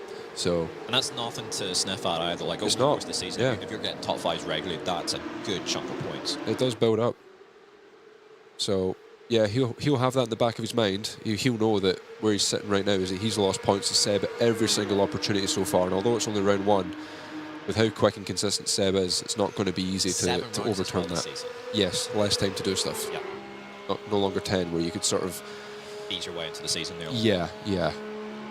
Which again makes Alejandro and Caruso's results sting that bit more, and especially the Williams guys as well. They'll be absolutely gutted with that. Yeah. Because they've been so quick the past sort of 12 months and pretty much everything. Yeah. But PESC, they've always slightly missed something. They've never quite or it's just been little orchestrated a full season. Yeah, like they could sort of come and go. Like they've never orchestrated like a top 5 season really. Yeah, like Bako got close last year. I think he was like 7th, something like that. And he had a really good end to the season, wasn't he? Yeah, really good end to the season. Michael, they're still pushing away in P11, but dropped off now in the back of the lead. Posse really. Yeah. Gaggle. They're sort of scrapping a little bit amongst themselves. It's Biko, just as we say there, in P12. That's a new livery in that car. I didn't really notice that before. Don't like it. Just going to say it. Yeah. Don't like it. I agree. I don't like it either. Michael a little bit wide there through the first horseshoe. Michael's wheel rim colours with that Stormforce paint is horrendous. Some of the chat quite like it. I agree. I think like you can't be putting purple on with that, like black and yellow. The purple looks cool. Yeah. I like the chrome on the rims, but with that paint scheme. Yeah. No. Nice. It's almost a Coanda purple. Almost. Like, look at the Coanda car, then look at Michael's like accent colours. It's almost identical. It is. Oh, we can't be having that. If you were none the wiser, you think that's like a second tier Coanda car. Bright colour will used to be a bannable offence. I mean, it depends a little bit on the paint, but I think my chrome blues that I used to run in this series were mint. I think it was really smart. Yeah. I liked it a lot. Yeah, they should swap wheels, Monty. I agree. They absolutely should. But anyways, we come to the line. There's going to be 3 laps to go. And again, same status quo at the front with red line 1, 2, 3. Yeah, and the question is, got hooked up like really well to the point where Johan definitely just can't do anything. And I think from what the guys were saying, 4th on back, you're into the limiter. So you can't. If we let's listen here. Yeah, there you go. If anything, he's lifting to not hit it any harder. Yeah, so he can. Oh, he's in.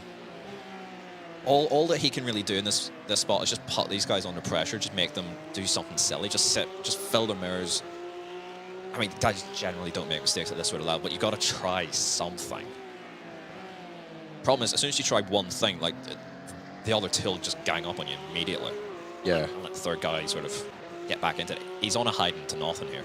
Yeah, the other problem he has as well is that, like, if he goes for the move on red line and they're like, yeah, nah, I'll see you later, like, start fighting you for it, all of a sudden you could end up P6, P7. So you have this sort of balancing act in PESC where you've got to question, is it worth going for the move to gain 1 spot, get myself onto the podium, but risk losing 2, 3, 4 spots in the process. And what goes from a good day with a P7 and a P4, solid, to a P7 in the sprint, like a P12, you'd be kicking yourself. Yeah. So, Zach's got shuffled out now. It's 3 red line cars now behind Johan. So it's 3 ahead and 3 behind. Yeah. Oh, sorry, 2 behind. No. Yeah, 2 behind, 3 ahead. Yeah, it's just our guys just can't make up ground. Yeah. Speaking of though, Luke might have a chance if Salva's close. No, he's just going to help. 2 to go. It's so frustrating to watch. Like, there's just nothing. Yeah. Nothing these guys can really do now. Like, it's Johan's a little bit more secure now in 4th. It's 8/10 back to Sam. yeah, but He almost has to just sort of consolidate what he's got. like, that's what I don't like about this track, man. Like, Yeah, like you're into the limiter and then you just can't get around to the line. they're trying to make this series for like, or this schedule for content, and we've had none in the feature. It's been dull. Yeah. Like, it's been really boring. As are most PESC races. Like, the first 5 laps are quite funny when everyone's crashing and stuff, but Yeah. since then, nothing's really happened. Like, Seb and Redline got 1, 2, 3 at the front, and it's just a complete procession at that point. Like, no one can make a move or get a run on them. So, yeah. Outside of Fortunate. Yeah, outside of that, like little bit of a gap, which is actually closed up again now. Yeah, every car inside the top 19 is within half a second of the car ahead.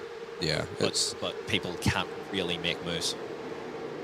3.14 lob was the biggest content. Yeah. Oh, beef! Oh, beef! Who was that? Webster. Webster has been shunted by... Oh, it's him again. Oh, that guy. that guy. Yeah. Moving on. As Kev tucks into his Gresham there. So, yeah, Luca up into 15th. Michael has sort of, meandered just outside the top 10 there. He's in 13th. Salva still holding on to 9th and behind Luke. Again, like, nobody can really go anywhere. Alejandro still 19th. I've got brain freeze. Oh, he's got brain freeze. Oh, dear. It's not going well. I drank it too quickly. Oh. Quentin down in 23rd. He'll get a couple of points, I believe it is, for 23rd, but I think it's 3 max, so not ideal. Yeah, you're correct, Gushing Axwind. It was him again. Moving on. Yeah, back up towards the front, I guess. Yeah, 2nd and 3rd sort of keep swapping a little bit, but the door never gets open for Johan to do anything about it. They'll eventually filter out single file. It is the last lap of the race, probably should mention that. So Oh, yeah. the gloves probably will come off at this point. If they're going to come off at all, now is the time for it to happen. But I think these boys know to sort of settle in line a little bit. That's a defensive move to stop Johan from firing on the inside, not an attacking move from Lullum. I'm shaking my head because Redline have played it perfectly. Yeah, that. That's just... And Johan has to it's defend here frustrating. because he's just getting swarmed. Yeah. That's Keitert behind him and then Gustavo. So, yeah, 5 of the top 6 are Redline, and Johan's just... I think he's done well just to hold his own as much as he has here. To be fair, yeah. You can't argue with them. Like, he's placed his car where he could to the best of his ability, but yeah, it's 5-on-1 here. Like, You can't do nothing. no, Give him an extra 15 horsepower, he still couldn't do nothing. no. Because he'd be into the limiter anyway, it doesn't matter. Exactly, yeah. So, coming to the line, someone's going to win this race, but sadly it won't be Johan. And as long as nobody gets a slowdown coming out, Oh, this could be tight to the line with Keitert, though. yeah, it might be. Bit of a bad exit from the bus stop. We'll see how these boys shake it out over the line. They will scrap, and no, Seb has it, Okay. I think. Yeah, it looks like it. Johan holds on to 4th. I thought Seb had thrown that for a minute. I I thought thought so as I well. thought he was giving Pinto the win. I think he played it right though by coming up the bank into the lead the inside and just it stalled out his run, and then Lullum actually did the. Oh my word! Beef.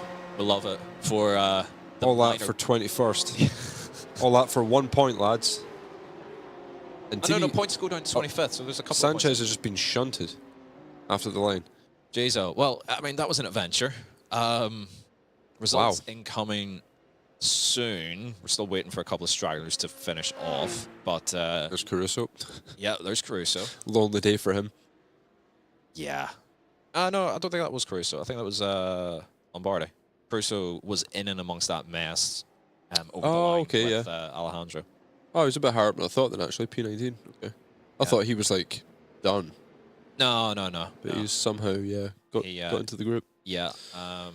Yeah, that gaggle at the end, there was 4 of them inside 800ths of a second, and Alejandro missed out. At least according to the timing that we've got, maybe it's slightly different as it's sorted out over the line. But there's your results. So, red line 1, 2, 3, which once they got grouped up was sort of to be expected. Johan did well just to hang on to 4th, as it turned out, with 2 more red line cars, 5th and 6th. Zach Campbell, who we're hoping that we can try and work with, again, sort of getting bullied and shuffled out in 7th. Luke with damage in 8th, couldn't really do anything either with Salva in 9th. 3.14 went from P1 to P3 to P4 to P10. Trying to get the numbers all in there.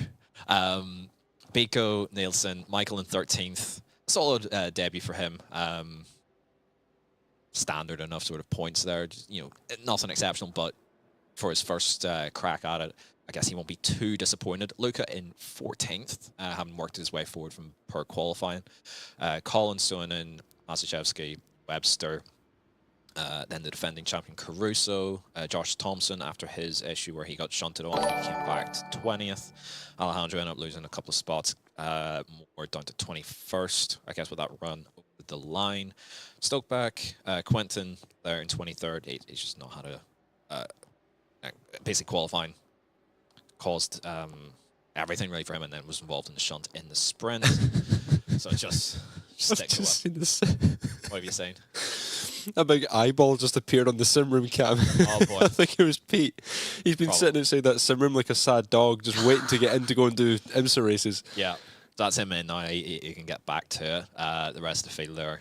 So that's Bag, Parker White, Matty Cipolla, Marina Sarica, Dino Lombardi, Oscar Reyna, and Simone Maria Marchino, rounding out your 30. All right, so that camera there. Boom.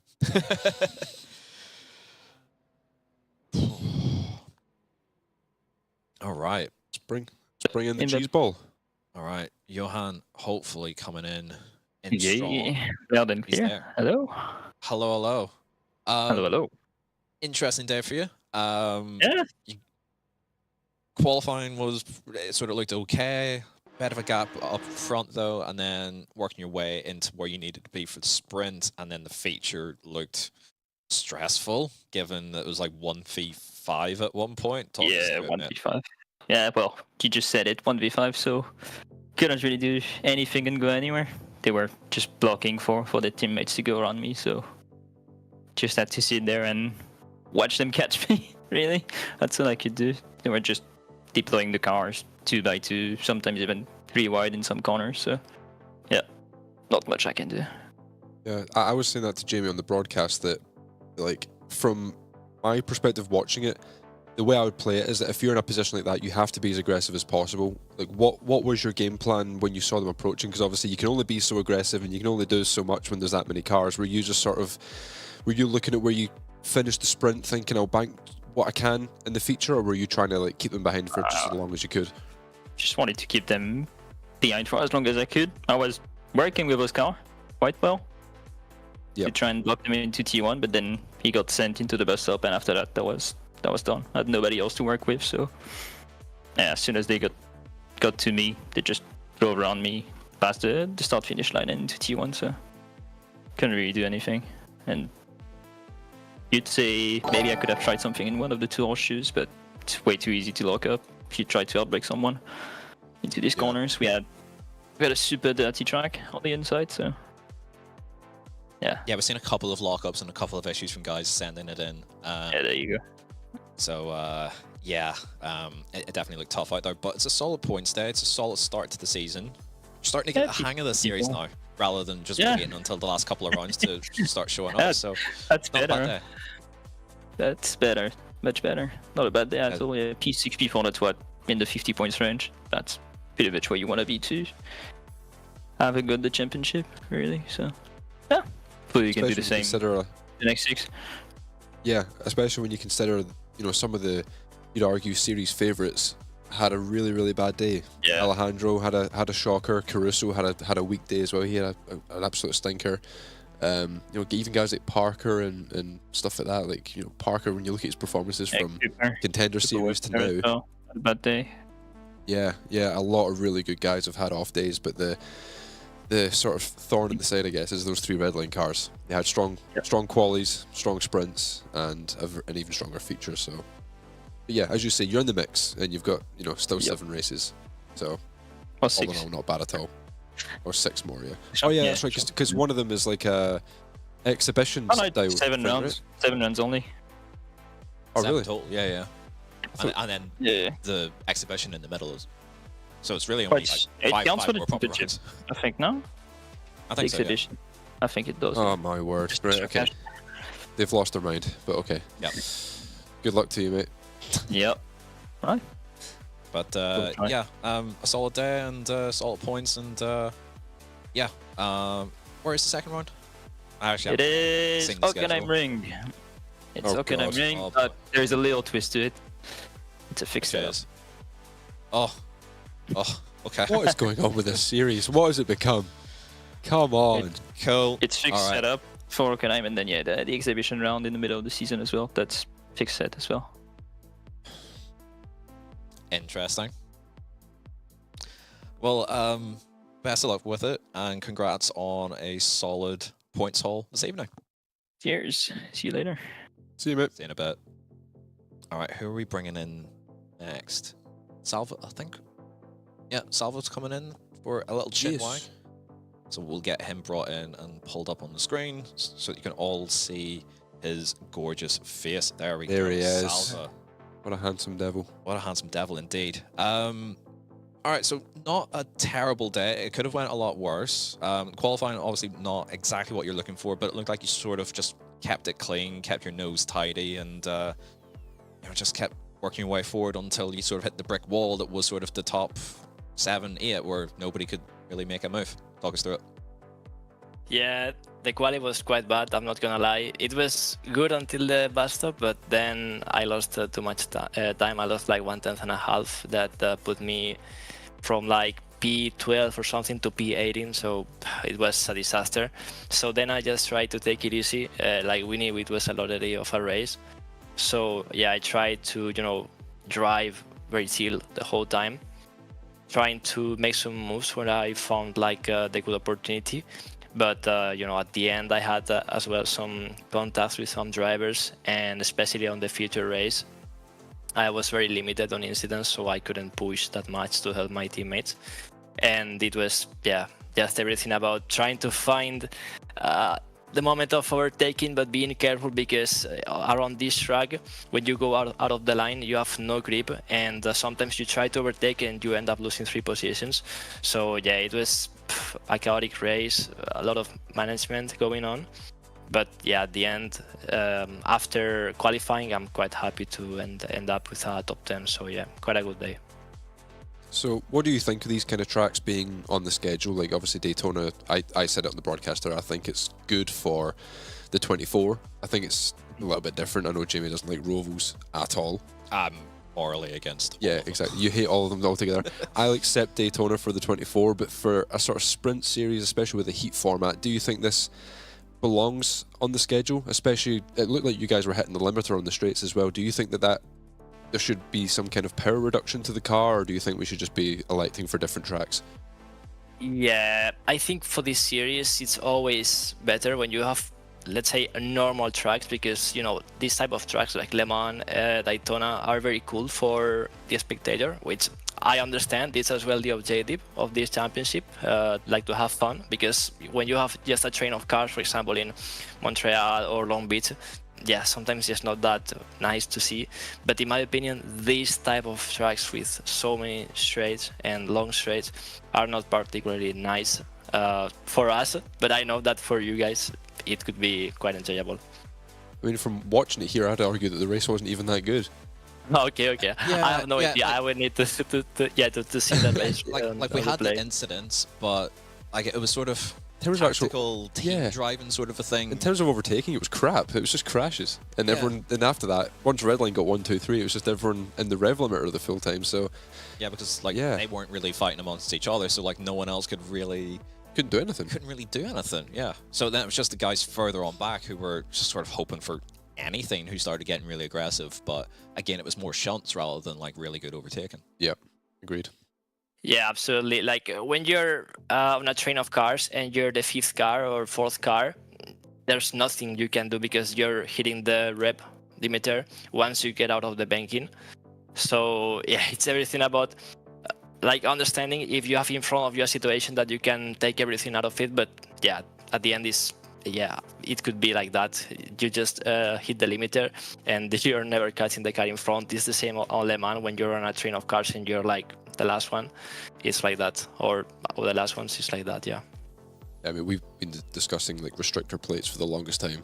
Oh, with those circuits, like knock 5% power, knock 5% power, add like a bop, so to say, of like 5% or whatever it needs to be. It's easily done in session as well. It's not hard to do. They just choose not to do it. And I think that if they had a power reduction where leading was really difficult, you'd have people trying to overtake every single lap, like we saw when Johan was leading. Yeah. Granted, you could argue that this only happened because Redline were 1, 2, 3, but even still, the guys in P4, P5, they should still have an opportunity to move forward and at least challenge them. But from the way it was racing, that you guys had no chance of moving forward whatsoever. Yeah, maybe the power reduction could be a good idea. Yeah, I mean, I think every time we got a new track on the schedule, like especially those special tracks, we find out some problems. For example, on Long Beach, we found out a lot of accidents because it was impossible to basically drive. It was everything checkups. Here, a bit like that. So I don't know. Like in general, this year is a very particular schedule. So let's see how it turns out after the whole season. But yeah, I agree. I think that could be a great idea to implement for some races like this one. Definitely, it will be completely different in terms of management. Yeah. Thoughts on then Hockenheim very quickly before we let you go for the next round, with it being a fixed set as well? Yeah, I'm really looking forward to that track. Last year, I had a really good first sprint race, but then I got crashed into the features. So I think I like that track for this car. You know, you have some straights, you have a technical part. I think it's quite good overall. So I'm really looking forward to that round. Definitely, let's say, a normal track. So yeah, let's see in 7 days how it turns out. All right, excellent. We'll not keep you any further, but yeah, congrats on a solid day of work. Thank you very much, Jamie. Good job, mate. Take care. All right, Thank you.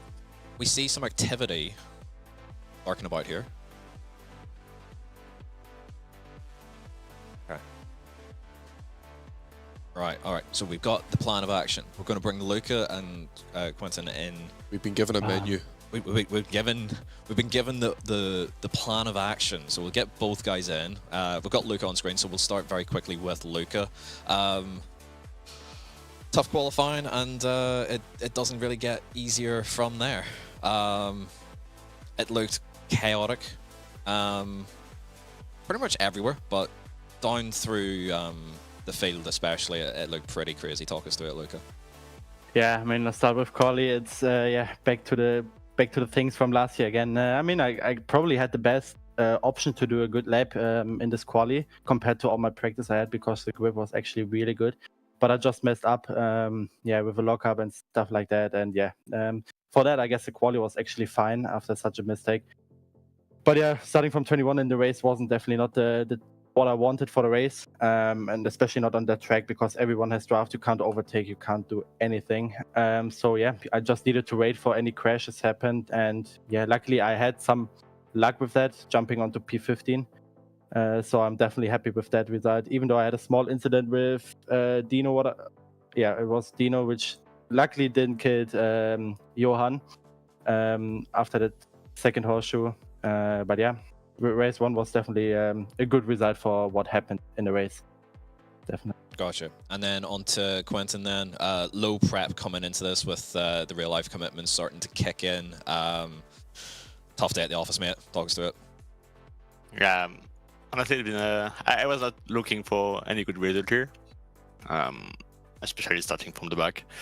But yeah, a bit of bad luck. But at this point, when the practice time is that low, you can't really look for anything. So yeah, I will try to be a bit more competitive on the next rounds, even though there is some real life events that comes up. But yeah, massive job for the other guys. Like massive race, crazy race, well I would say, for Luke on the first one, and yeah, I'm pretty sure the guys will rock this on this season. So what are your guys' thoughts? Obviously, I've spoke to Salva about it and Johannes a little bit as well. But when you're that far back in the pack that you guys were, like trying to fight your way forward, you know, do you feel a little bit hard done by with, you know, the way the car is sort of working at the moment, where everyone's on the limiter, and just because you've messed up one lap in qualifying means your entire day just becomes sort of stuck in line because everyone has draft? Do you guys think there should be some kind of restrictor plate or something should be done at these kind of circuits to sort of open up a bit more overtaking? Although we have a lot of draft, there's almost too much to where you still can't overtake anyway, no matter how much you add. Do you think there should be some kind of engine restriction put in place? I mean, I can start with that. The point is, I guess, it's definitely not the engine. It's more like how, yeah, the draft is just working in the cars and the dirty air. I mean, everyone is like same fast. It will be not different on Hockenheim or all the other tracks. It will be always the same, and you have like 2 or 3 opportunities on the track, and the people just defending because the guy in front is attacking. So I have nearly no chance to make something up from the last place. I don't know if like the restriction is something. Of course, maybe for iRacing would be something to add like some penalty kilos or whatever to mix the field. But at the end, I guess the top 5 will always be the top 5 from races like this because you can't do anything. That's just the point. I guess restriction will not help there. I think that the restriction thing will be fun, but at the end it will be a big mess and not really realistic, because some people could overtake like with a train at 20 kph faster than the other cars. So I mean, other trained cars. Or yeah, I don't think it will be a good thing, at least. Cool. Thoughts sort of then looking into Hockenheim next up with the fixed set. Brings a different dynamic to it, where setup doesn't matter, you've all got the same thing. So at least that maybe helps a little bit in terms of prep, but does it change your approach going into it? Nah, for me definitely not. I mean, it will be the same proceed then for Daytona, of course. It's a good track, as the only German in the series, and the German track I try to make my best there. But yeah, the procedure will be the same. Of course, the setup work will be not there, but everything into quali and a bit of test races, yeah, will be the same. Yeah. Cool. Yeah, quite the same as Luca. So yeah. Cool. All right, well, thanks guys for jumping in, and yeah, not exactly the results that you guys were looking for, but yeah, hopefully next round at Hockenheim, see you guys up at the front. Hopefully. See you there. Good luck, guys. Best of luck. Catch you in a bit. All right, so it's getting a little hectic.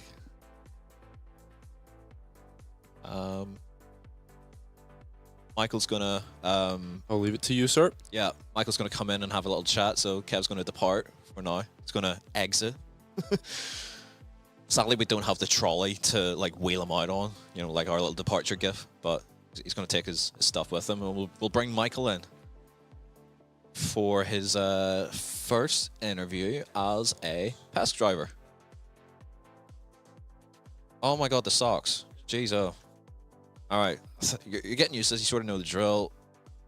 You're in, you're on, and you're in. In my defense, the socks are because I forgot we were doing this. So I was getting ready to just leave. It's alright, I think, you know, we've got away with that. First crack at PESC, just outside the top 10 across the board. As with the other guys that said, it just looked really difficult just to overtake and actually make moves, and if you got offline it was kind of rubbish, so it was quite difficult. But yeah, talk us through it from your perspective, from qualifying right through. Sure. Yeah, I mean, qualifying was decent. There's definitely a little bit, I think, with just the first round nerves that kind of impaired me a bit from like a top 5, because I could have set that lap. Yeah. Oh, we thought you'd off-tracked at the bus stop. It was really tight. I was, yeah. I mean, I broke on the exit, I'm pretty sure, a little bit. Yeah. So yeah, not the most ideal. And then, you know, it's the entire sprint. You're like, I'm so close. You know, I'm almost P8. Yeah. And then every time it's like something sets you back, something pushes you a little bit down. And then in the feature, yeah, I was kind of in my zone, kind of looking for, I guess, the same thing that had happened in the sprint. Yeah. And I got like a disgusting lob up the inside of turn 1 that almost shunted me. And then from that point on, I think the next lap, I got loaded so hard into T6 that my rear end went off the ground. Yeah. And then I had damage. Like I was getting you can't really do much. Yeah, I was getting a really good exit, and then I had Biko behind me gain a 10th, and then just bump draft me. I'm like, yeah, okay. Yeah. And then yeah, I was sitting P11 for a bit, and then on the last lap, he was able to get around the outside of 1, and then yeah, I basically broke as late as I could, which still pushed him, and then I ended up getting done again around the outside in the very next corner. So I mean, it's decent points. I would have liked the top 10, I think, for the debut. And ironically, like I'm not kidding on this either. I'm statistically projected to win next race because in everything. So IRO won in both pro qualifying and contenders for PESC. I will qualify just outside of the top 10. I will finish 11th or 13th, which I finished both this round. Yep. And then round 2, I somehow pull it and win the race. So okay, so we're expecting I don't know. for Hockenheim with the fixed set as well. Pull and just walk away with it. Is that a sprint it won't be or a feature pull and walk away? I don't know. I guess time will tell. Also, you haven't got it totally figured out. I thought you. Well, had this all, it was the sprint. Like, yeah. All sure. right, sprint. Okay, right, so Sure. we're calling the shot. He's winning. Somehow, yeah. Yeah, he's qualifying pull and winning the sprint with ease as well. No, like, not with ease. Yeah, with ease. Yeah, I will say that, you know, Pete kind of conditioned me a bit. He's like, well, you know, you're going to have a really good time in this, but like there's guys who are actually going to hit like a perfect lap. Yeah. And I'm like, that can't be possible. No, and then, no, it was possible. I looked out of the bus stop at my standings and saw Sebi at a .395, and I was on for like a 7.4, and I'm like, yeah, like, there's levels what? to this, isn't there? I'm like, how is that possible? Yeah. Because every round in contenders, putting in like a half decent lap, even if you lost a 10th, was still top 10. Yeah.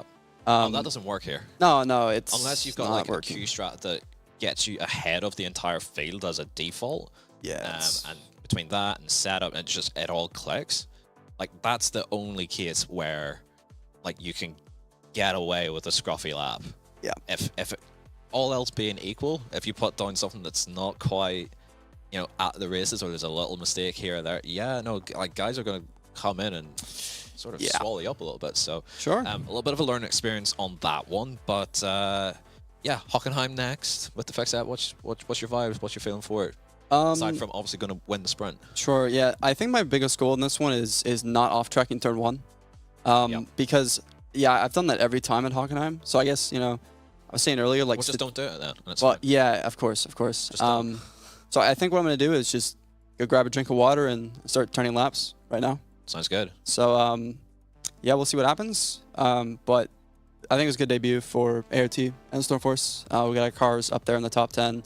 Yep. Just because I missed out both times doesn't mean that other guys didn't get where we want it to be. So we got our cars up I think we got strong results, so it's going to be exciting going forward, seeing what we can do. Excellent. Well, we'll let you crack on with laps, and yeah, best of luck then for next week. Yeah, cheers. Thank you. Oh, he's got it figured out. And yeah, all right, we're bringing Luke McEwen in. Debut in the Porsche Taycan. He's never broke it. How's he done that? It's fine. Leave it. It's fine. It's fine. It's fine. All right, we're in. He's on. He's quiet, so we've already preemptively turned up the slider. It's all good. Win on debut. Have you done that? Talk us through it. I mean, wasn't expecting to qualify at P3 first of all. Good lap. Yeah, for me it was a very, very good lap. Bus stop was a bit safe. I was like, this is like a very, very good lap. I don't really want to mess it up, especially I thought there was a bit of a tailwind into the bus stop, so didn't want to throw it away basically. Yeah, really happy with it. I was, like I said, not really expecting P3, and then I think P3 is better than P2 at the start because you get the inside. Yeah, I was like, I'm basically P2 instead of P3, so I was gonna work with Alejandro to try and get past Sebi at the start, which we did, and then they continued to battle because I guess not sure. I need to look back at what happened with Alejandro, but it looked like the red line guys had seen, oh well, he like 2 up front, we need to split them, and so he was the guy that ended up second. If it was the other way around, they probably would have done the exact same thing on you. And also, like, if it was a case of us where we'd 3 or 4 against 1, we would have done the same thing where we'd right in lob, break it up, and make it all happen.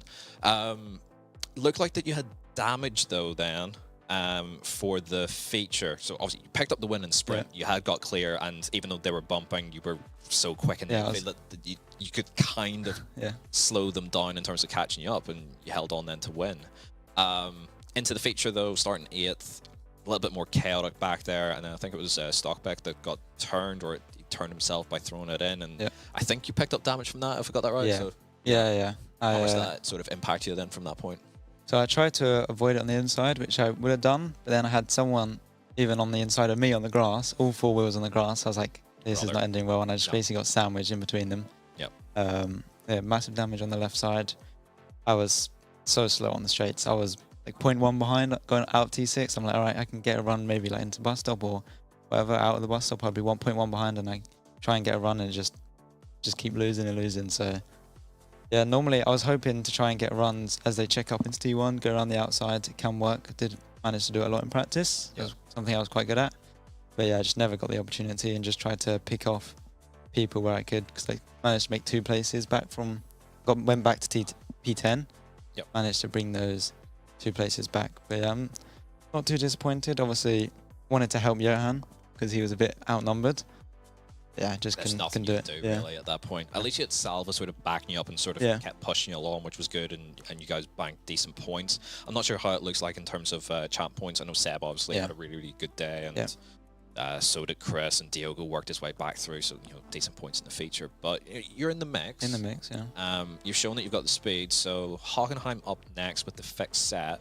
I guess it doesn't change your prep really all that much in terms of what you're trying to do. It's just a slightly different set to drive. But how do you sort of find that track, and are you sort of looking forward to it? I do not like that track. Oh, I don't know what it is about it. Right, Michael is guaranteed that sprint race win then, that he's claiming that it's written and statistically going to happen.